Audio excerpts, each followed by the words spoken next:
The battle for Earth entered its final hours, with fire falling from the sky and hope rising from the ashes. Captain Eunice Young led a strike team through the ruins of Seoul toward a Drath command vessel that had landed to establish a ground base. The streets she had walked as a child were unrecognizable now, with buildings collapsed and smoke rising and shadows moving in ways that made her grip her. Weapon-tighter Admiral Tae-hyun Park coordinated the defense from a bunker that had taken 3 direct hits and would not survive a 4th. His voice remained steady on the command channel. Even as medics worked on wounds, he refused to acknowledge. "The Allied fleet is engaging the Drath rear," he reported. "Enemy formation is fragmenting, and their commander is pulling forces back to protect supply lines." "Understood," Una replied, and she signaled her team to advance. The Drath ground forces were unlike anything humanity had trained for, and they moved on too many legs with weapons that seemed to grow from their bodies and senses that detected threats before those threats became visible. But they were also confused in ways that gave humans advantages. They had expected broken prey, and instead they found coordinated resistance. They had expected fear, and instead they found fury. They had expected surrender, and instead they found every street and building and shadow turned into a killing ground. Una reached the perimeter of the command vessel and saw Drath warriors guarding the entrance in formations that spoke of absolute confidence. She also saw gaps in those formations because the enemy had never needed to defend against infiltrators who knew the terrain better than they did. "Team 2 circle left," she ordered. "Team 3 prepare diversionary fire on my mark." Her earpiece crackled with acknowledgments from soldiers she had never met before today and would probably never see again. Humans from a dozen nations moved through the rubble as a single unit because the coordination network turned them into something more than individuals. The attack came fast and brutal, and when it was over, Una stood inside the command vessel with blood on her hands and victory in her grasp. The Drath commander's final broadcast reached the entire enemy fleet. "Withdraw," the order came. "This prey is not worth the cost." It was not surrender, and it was not defeat in the way that word usually meant. The Drath would return someday, and they would remember what had happened here, and they would plan accordingly. But for now they were leaving, and that was enough. Admiral Park heard the withdrawal order from his crumbling bunker and allowed himself to smile for the first time in 18 months. "All units," he broadcast.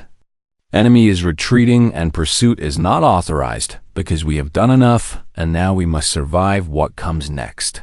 The skies that had filled with death slowly emptied, and the fires that had consumed cities slowly died, and humanity began the long process of counting what they had lost and what they had. Savaduna emerged from the Drath command vessel to find Seoul in ruins, and the sun rising through smoke, and her legs gave out beneath her because the weight of everything finally caught up with her.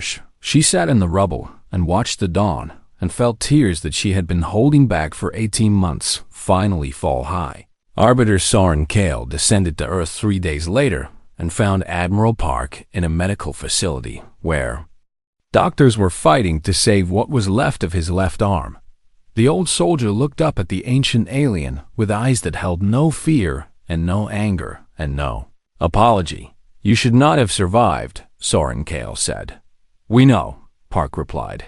"Our analysts calculate that your losses exceeded 40% of global military capacity and 12% of total population.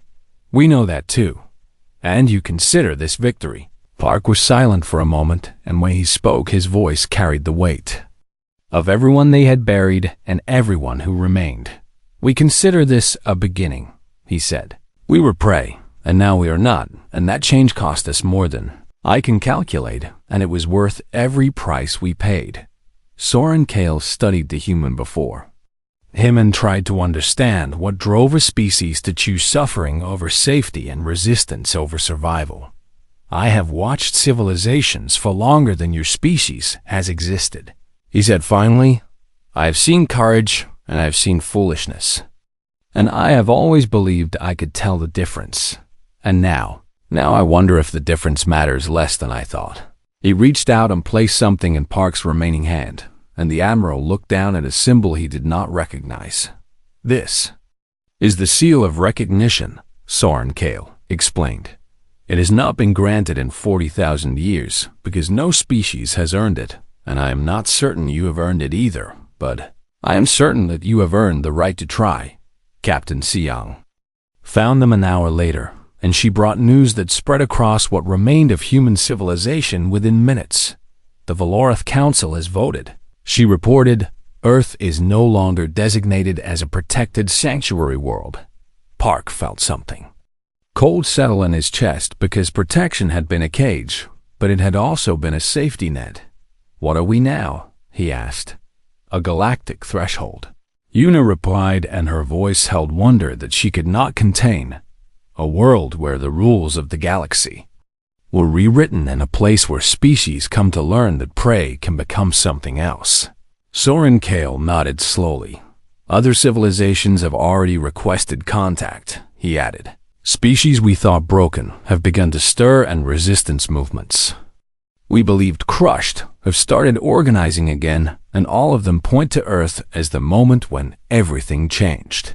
Park closed his eyes and thought about everyone they had lost and everyone who has survived and the weight of what they had become. We did not do this to change the galaxy, he said quietly. No. Soren Kale replied. That is why it mattered. The rebuilding began the next day, and the work would take generations, and nothing would ever be. The Samaguna was appointed as humanity's first ambassador to the hegemony, and her first act was to propose a new doctrine that would replace protection with partnership and guardianship with alliance. The galaxy had operated on assumptions for millennia, and those assumptions had just been proven wrong, and now new rules had to be written by species who had learned that the old rules served no one. Earth became a destination rather than a refuge, and beings from across the galaxy came to see the world that had refused to die and to meet the species that had taught the universe something it had forgotten. They learned that strength was not measured in technology, and survival was not the only victory that mattered, and protection given was never as valuable as dignity earned. High Arbiter Soren Kale remained in orbit for another year, and he watched humanity rebuild, and he recorded everything for archives that would preserve this moment forever. When he finally departed, he left behind a message for Una. Siang, you asked me once how many species had fought alone, and I told you all of them, and I was wrong, because you did not fight alone either, but you were willing to, and that willingness changed everything. I do not understand your species, and I may never understand them, but I respect them in ways I have not respected anyone in longer than I can remember. The Drath will return someday, and when they do, the galaxy will not watch from safety this time, and we will stand beside you because you showed us what standing beside someone actually means. Thank you for teaching an old species something new. Una read the message and looked up at the sky where ships from a dozen civilizations now orbited in friendship rather than protection. Humanity had announced itself to the universe not as prey or as charges to be guarded, but as allies worth fighting beside, and the universe had answered in the end. That was what survival really meant, and that was why 40% of their military and 12% of their population and cities across 6 continents had not been sacrificed in vain. They had not just lived through the battle. They had lived into something larger, and the galaxy would never be the same. The Drath fleet emerged from darkness like a wound opening in the fabric of space. Captain Una Siang watched the sensor displays populate with contacts and stopped counting after the first 1,000 because the numbers had become meaningless. The enemy vessels ranged from fighters no larger than houses to capital ships that dwarf cities, and all of them moved with the terrible patience of predators who had never known defeat. The broadcast came moments later, and every speaker and screen on Earth carried the same message. You are prey, the Drath commander declared in tones that held no emotion because emotion required, acknowledging that other beings mattered. You will surrender, or you will be consumed, and the outcome does not change either way. Admiral Taehyung Park stood beside Yuna in the command bunker, and his hand hovered over the activation switch that would begin humanity's response. Recommendations, he asked quietly. They expect us to respond with words or with panic, Yuna said. Give them something else. Park nodded, and his hand came down and across the solar system. Weapons that had been silent for months awakened. First wave was not ships or missiles or anything the Drath had seen before. Kinetic projectiles, launched 3 weeks earlier from hidden positions in the asteroid belt, reached the outer edge of the Drath fleet at velocities that made them invisible until impact. Tungsten rods, the size of telephone poles, struck enemy vessels at speeds that turned simple metal into weapons more devastating than nuclear warheads. 17 Drath capital ships shattered in the first 3 seconds, and the fleet that had expected terrified surrender discovered something else entirely. They discovered that humanity had been preparing for this moment with the singular focus of a species that had nothing left to lose. The Drath adapted because adaptation was the only response they knew, and they pushed forward through the debris of their fallen vessels. With weapons charging and shields blazing, the distance between their fleet and Earth shrank, and with each passing moment, the battle grew more desperate. Old defense stations opened fire in coordinated patterns that exploited the intelligence Varys Tain had provided. The Drath fought as individuals, and their ships responded to threats independently, and humanity used that weakness to create overlapping fields of fire that no individual vessel could escape. Ships died on both sides, and the space between Earth and the enemy filled with wreckage and radiation and the screams of pilots who would never go home. Yuna coordinated ground-to-orbit fire while Park commanded the overall battle from a bunker that shook with each impact. On the surface above them, the coordination network turned humanity into something unprecedented, and a farmer in Argentina could spot a target that a gunner in Norway could hit, and information flowed faster than the Drath could process. But the enemy kept coming. They broke through the outer defense ring, and then the middle ring, and then they reached atmosphere, and the battle became something more personal and more terrible. Drath landing craft descended on 6 continents, and ground combat began in cities that had stood for centuries and would not stand much longer.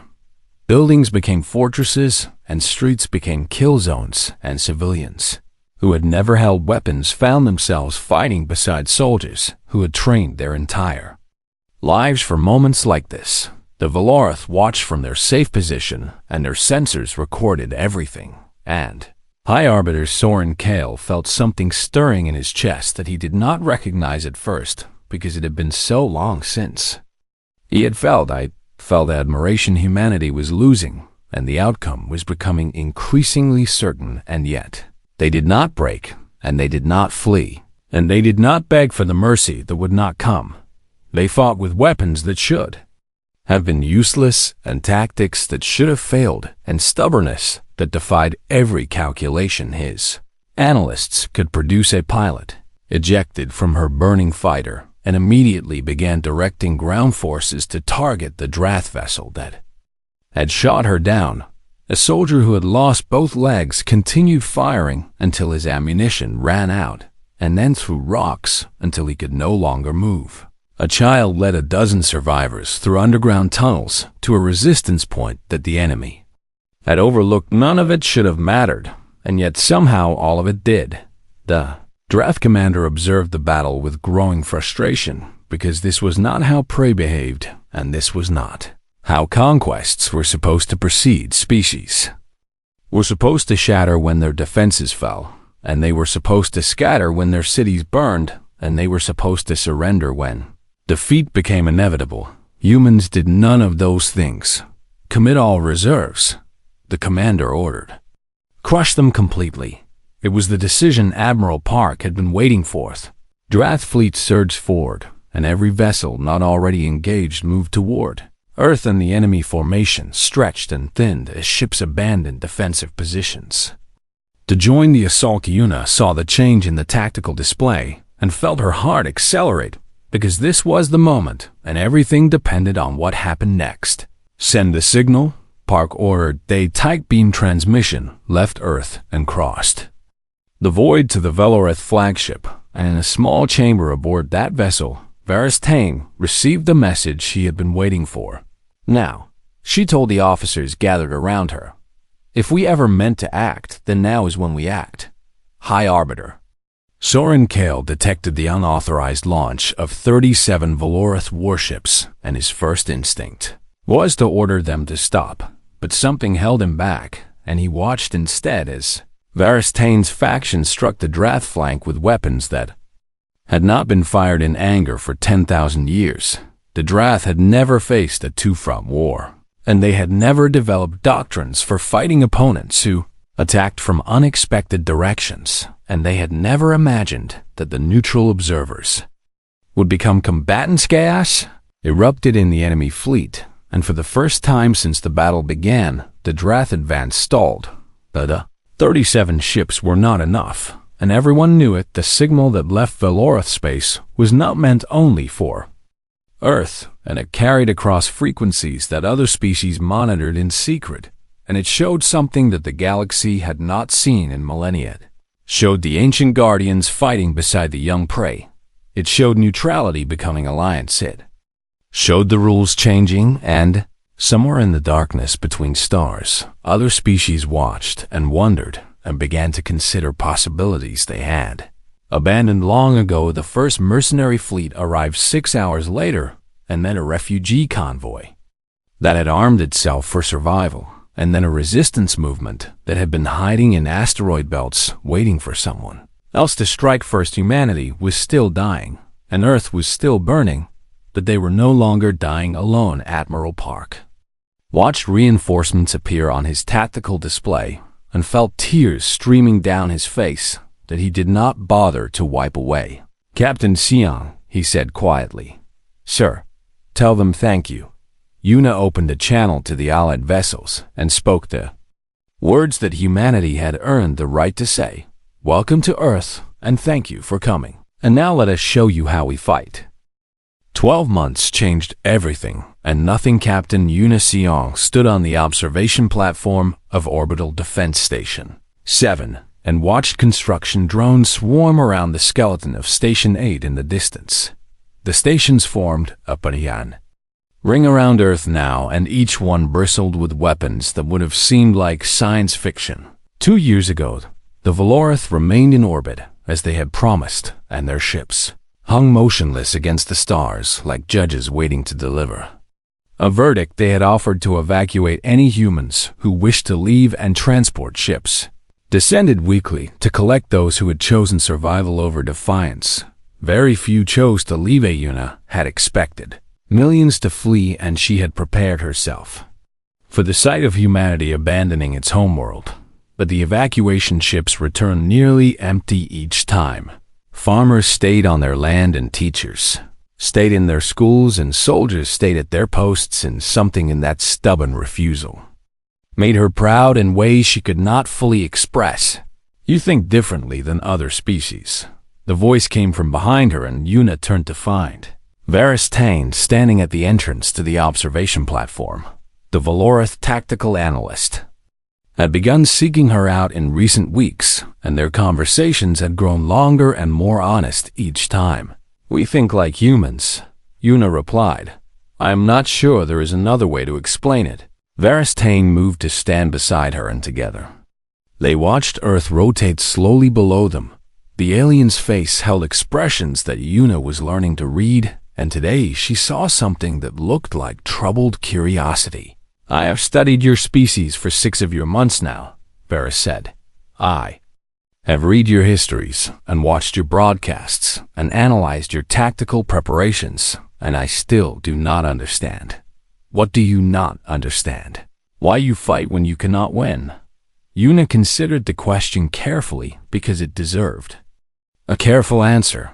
We do not know that we cannot win, she said finally. And even if we knew it with certainty, we would fight anyway, because not fighting would mean accepting that our lives and our choices and our world mean nothing. But they would still mean nothing, Varys pressed. Whether you fight or not, the outcome remains the same. No. Una shook her head. The outcome is not just whether we survive, and the outcome includes what we chose to do with the time we had, and those are different things. Varys was silent for a long moment, and when the alien spoke again, the words came hesitantly, as if crossing a boundary that should not be crossed. I have data that my superiors have forbidden me to share, and I'm going to share it anyway. Una turned to face her fully. The Drath have weaknesses, Varys continued. Not many and not large, but they exist, and in 300,000 years of conquest, no species has ever exploited them. Because no species has ever been willing to do what exploiting them requires. Tell me, the Drath fight as individuals in their ships, operate independently with only minimal coordination because in their entire history they have never faced opponents capable of genuine resistance, and their doctrine assumes that overwhelming force renders tactics unnecessary. They have never learned to adapt. Una said slowly.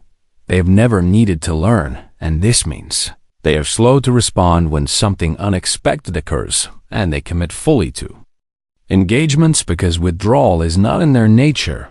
Una felt pieces connecting in her mind, and she saw possibilities that had not existed a moment before. If we could hurt them badly enough in the first engagement, she said, if we could make them commit everything to crushing us, then their flanks and their supply lines and their command structure would all be vulnerable, Varys finished. But exploiting that vulnerability would require eyes willing to strike at the moment of maximum chaos, and the Valorith will not strike. High Arbiter, Kael will not order an attack, but not all of us agree with his caution, and there are younger officers who believe that watching species die without acting has become a sickness in our culture. Una held Varys's gaze and saw something she had not expected to find in alien eyes. She saw shame. You feel guilty, she realized. We have protected and preserved and evacuated for so long that we have forgotten what it means to truly stand with someone. Varys admitted, we have become observers of tragedy rather than opponents of it. And you want to change that. I want to try, and if trying costs me everything, then at least I will have tried. Below them, Earth turned, and somewhere on its surface, 8 billion humans prepared for a battle. They were not supposed to survive, and here in the cold of space, an alien, who had been taught to stay neutral, was choosing something different.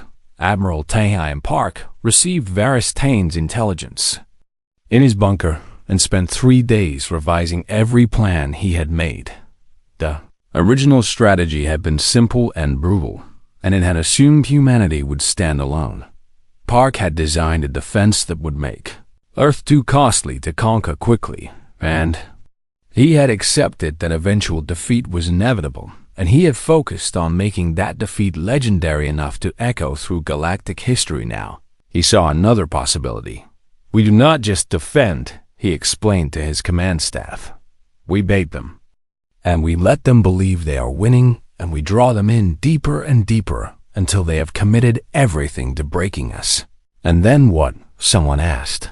And then we hope that others are watching, and that watching us bleed makes them brave enough to act. It was not a good plan, and Park knew it because it depended on aliens who might not come, and timing that might not work, and courage that might not exist. But it was better than dying alone.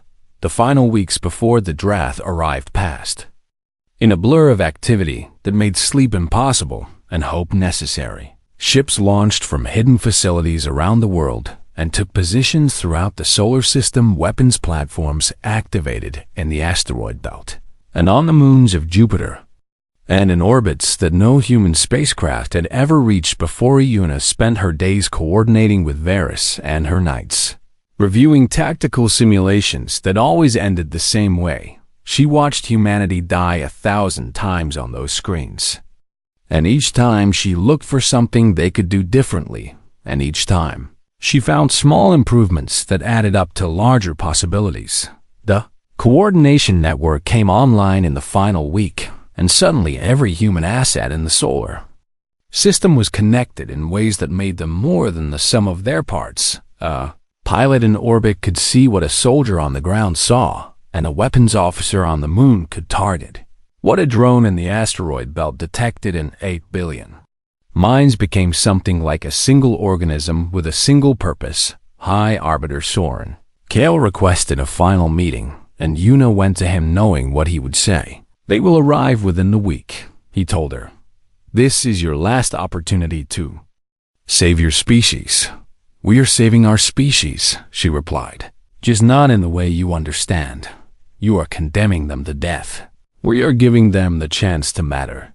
Soren Kale studied her for a long moment, and something in his ancient face shifted in ways she could not read. "You truly believe this?" he said finally. "We truly believe this. Then I will watch, and I will record, and when you are gone, I will ensure that the galaxy knows what you attempted, even if I cannot understand why." It was the closest thing to respect that Yuna had heard from him, and she accepted it as the gift it was. She returned to Earth and took her position in the command center beside Admiral Park, and together they watched the screens that would soon show them their fate. The Drath arrived 3 days later, and the sky filled with shadows, and somewhere in the depths of space, Veristane began gathering the officers who had promised to act when the moment came. Humanity looked up at the darkness descending upon them, and humanity did not look away. The Velarth Council Chamber was designed to humble those who entered it. Captain Yuna Siong walked across a floor that seemed to float above an endless void, and she kept her eyes forward and her spine straight, and she did not let them see her fear. The council members sat in elevated positions that formed a crescent around the speaking platform, and their ancient eyes tracked her movement with the patience of beings who measured time in centuries. High Arbiter Soren Kale had summoned her to finalize evacuation protocols, and the documents waited on a pedestal that glowed with soft light. And all she had to do was add humanity's consent, and the matter would be settled. She did not touch the documents. "Honored Council," she began, and her voice carried clearly in the vast space. "I bring the formal response of the United Nations of Earth." Soren Kale leaned forward slightly with what might have been anticipation. "Humanity declines your offer of protection." Yuna said, "We will defend our own world." Silence filled the chamber for 3 heartbeats, and then something like laughter rippled through the council, though it held no warmth and no humor. Captain Siong, the High Arbiter, spoke gently, as one might speak to a child who had said something foolish but forgivable. "You do not understand what you are saying, and we must show you."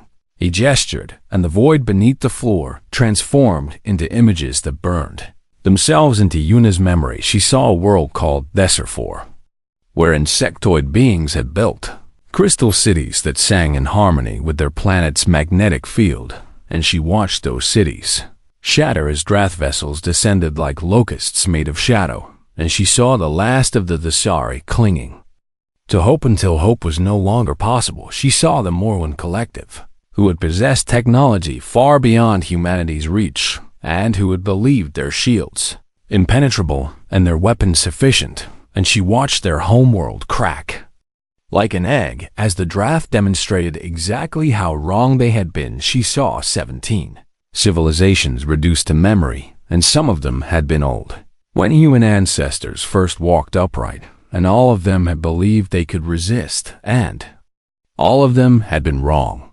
Every species believes itself special. Soren Kale said when the images faded, "Every species looks at the Drath and calculates odds and finds reasons for hope, and every species discovers the same truth in the end." Yuna let his words settle before she responded. "May I ask questions?" "You may." "How many of those species fought alone?" The High Arbiter's expression shifted almost imperceptibly. "All of them," he admitted. "The Velarth protect, and we evacuate, and we preserve.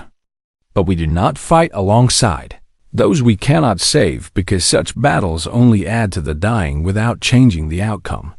And how many of those species had 18 months to prepare? Most had less and some had more, and time did not save them. How? Many had 8 billion minds working on the problem. Soren Kale paused at this question, and Una saw something flicker in his ancient eyes that might have been curiosity or might have been the first seed of doubt. Population size is irrelevant against draft technology, he said, but his voice held less certainty than before. Then you have nothing to fear from our attempt, Una replied. Let us try, and when we fail you can evacuate whoever remains and your conscience will be clear. You ask us to watch your species die. I ask you to watch us live in the only way that matters. The council deliberated for 6 hours, while Una waited in a chamber with walls that showed Earth rotating slowly in the void. She watched her homeworld and thought about everyone she had known and everyone she would never meet, and she understood that her words today would determine their fates. When Soren Kale returned, his expression was unreadable. The council finds your position irrational, but we recognize that forcing evacuation would violate principles we have held for longer than your species has existed, he said. You will be allowed to attempt your defense, and we will remain to evacuate survivors when the inevitable occurs. We request one more thing, Una said, because Admiral Park had prepared her for this moment. Share with us everything you know about the Drath and give us intelligence that might help us prepare. That we cannot do. Why? Because knowledge breeds false hope, and false hope breeds suffering, and we will not add to your pain. Una bowed and did not argue further because she had gotten what mattered most, and the rest would have to come another way. She returned to Earth and found Admiral Park waiting in a bunker beneath the mountains of Korea. The bunker had been built during the old wars between nations, but now it served a different purpose, and screens covered every wall showing feeds from every corner of the globe. They refused to share intelligence. She reported, expected. Park replied without looking up from a tactical display. We will find another way, and we have already begun. He showed her what 18 days of global cooperation had produced, and Una felt something shift in her chest. That might have been pride, or might have been hope. Factories on 6 continents had converted to military production, and designs that had existed only in theory were becoming reality. Ships that could not match Valorith vessels in sophistication were being built to match them in determination. Weapons that exploited human creativity rather than alien technology were taking shape. We cannot win a technology war, Park explained.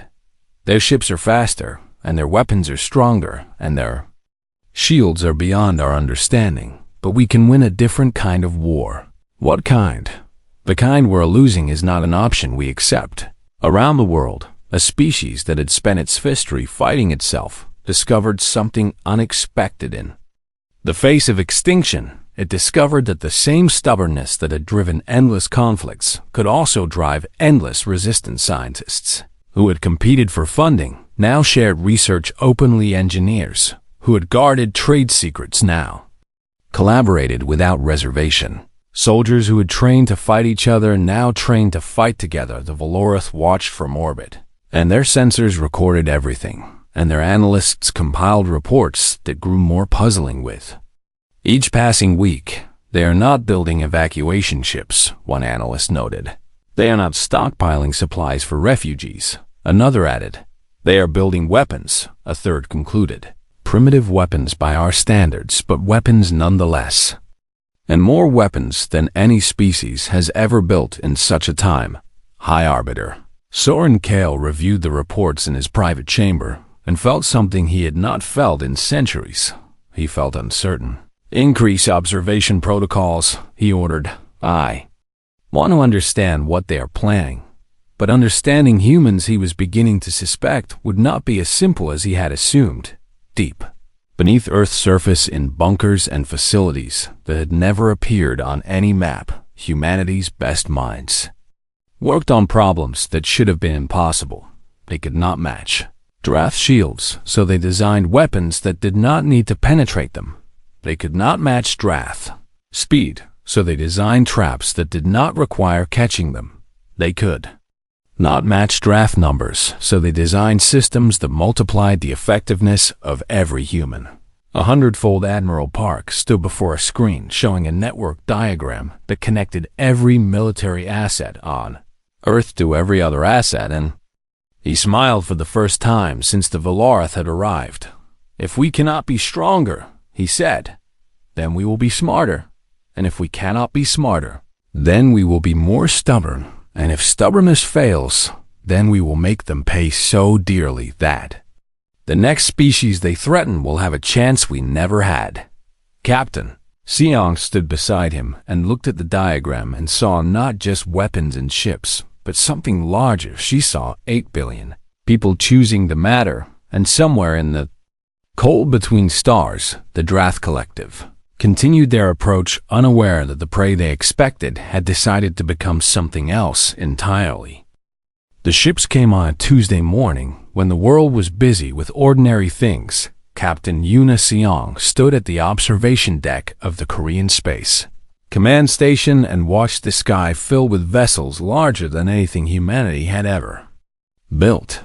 She counted 12 in the first wave alone, and then she stopped counting because more kept appearing behind them like stars.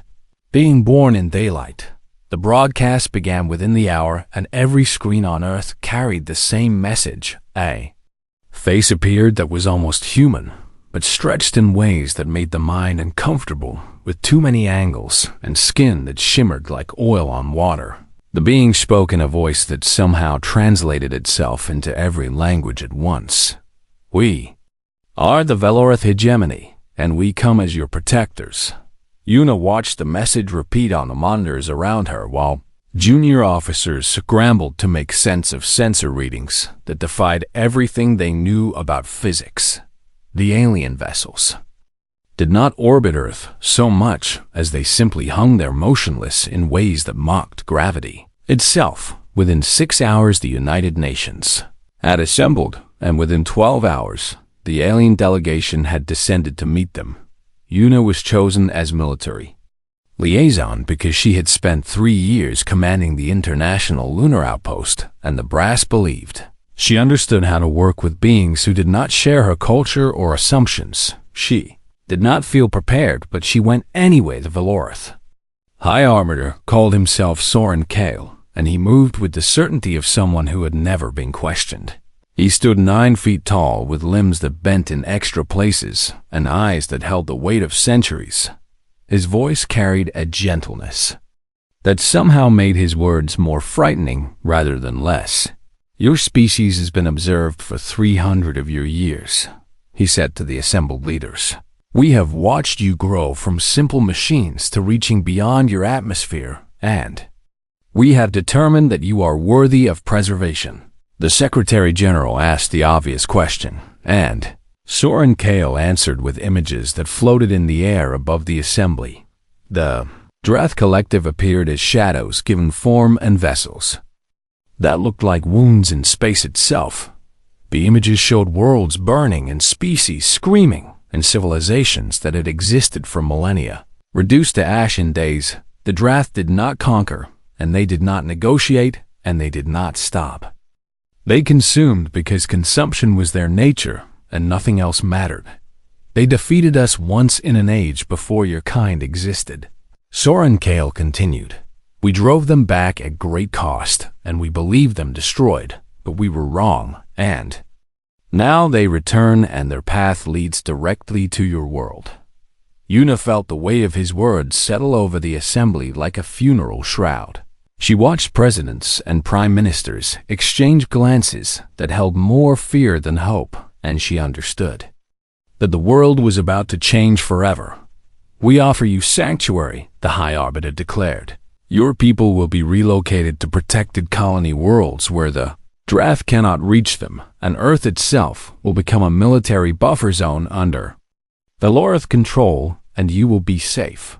The word safe echoed through the chamber, but Yuna heard something else beneath it.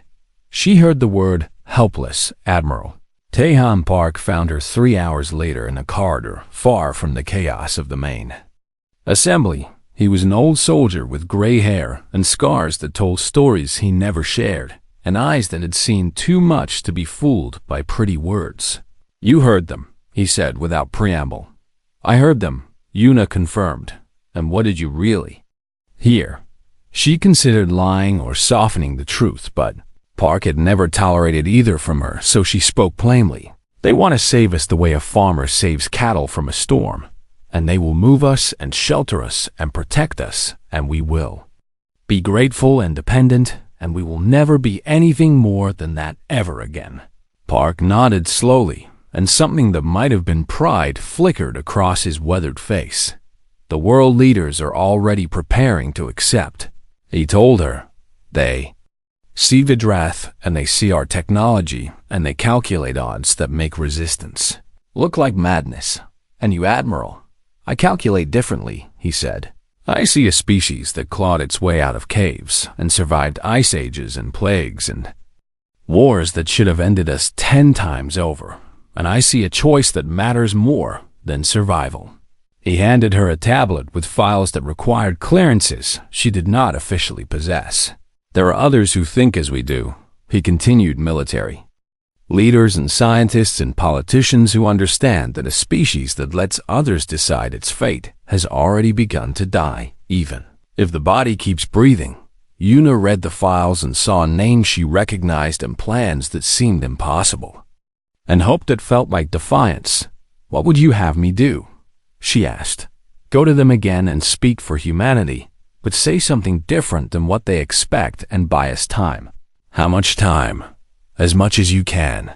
She returned to the Valorith delegation the following day and requested a private audience with High Arbiter Soren Kale. He received her in a chamber aboard his flagship that seemed designed to remind visitors how small they were, with ceilings that vanished into darkness and walls that pulsed with living light. Captain Seong. He greeted her with what seemed like genuine warmth. You have questions, and I welcome them, for your species shows admirable curiosity. I have one question, she said. How long until the Drath arrive? His expression shifted in ways she could not fully read, but she thought she detected surprise. 18 of your months by current projections. Thank you, she said, and she meant it because knowledge was the first weapon in any war.